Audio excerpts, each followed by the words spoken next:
With depression, there was no heading for how I felt. You know, I felt really out of it, really away from people, really distant. And this probably was for some considerable years actually. I had attacks of anxiety, and then really with the depression it came to a head when I got incredibly stressed. I completely sort of lost the plot basically. I got more and more paranoid, and the stress just, I wasn't sleeping, and the less I slept the more paranoid I would get. And so then I tried to sort of do away with myself, you know, and it was literally I was blind on both sides, you know. I was blind here, and it was just like this channel of I was just leaving destruction behind me, and I needed to go. I was so down about myself, it was unbelievable. I was just this thing, you know, that was hanging around people's necks, and I didn't need to be around. I had a good sort of 2 or 3 days being helped here. I was just on tenterhooks for a good sort of three days and nights, and just got more and more anxious. So then it was just too much, and that's when the crisis team came in, and I had 1 week on Ward 18 in Dewsbury.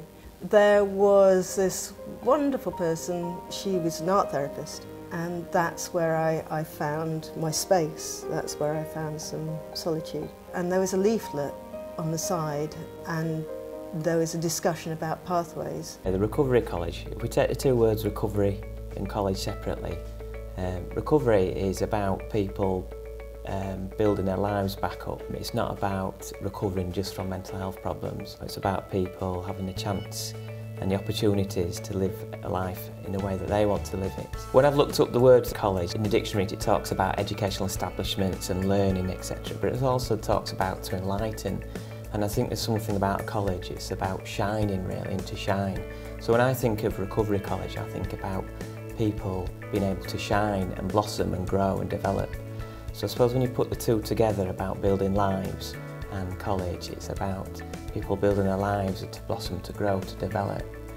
And I think the beauty about Recovery College is that we do that together. So service users, carers, people with lived experience get the chance not only to learn together, but actually to teach each other about how to move their lives forward in some way.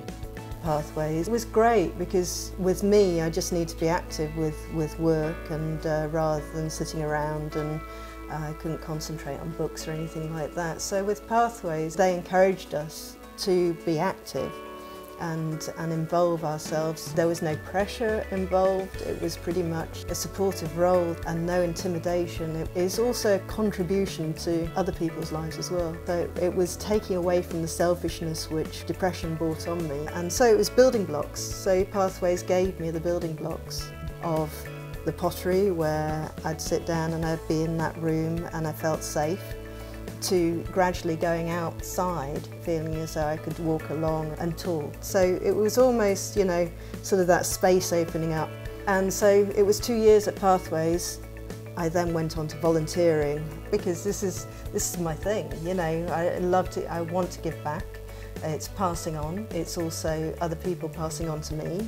So I'm always wanting to learn and listen and build. So with Recovery College, it just rang fantastic bells to say, yes, this is the way forward.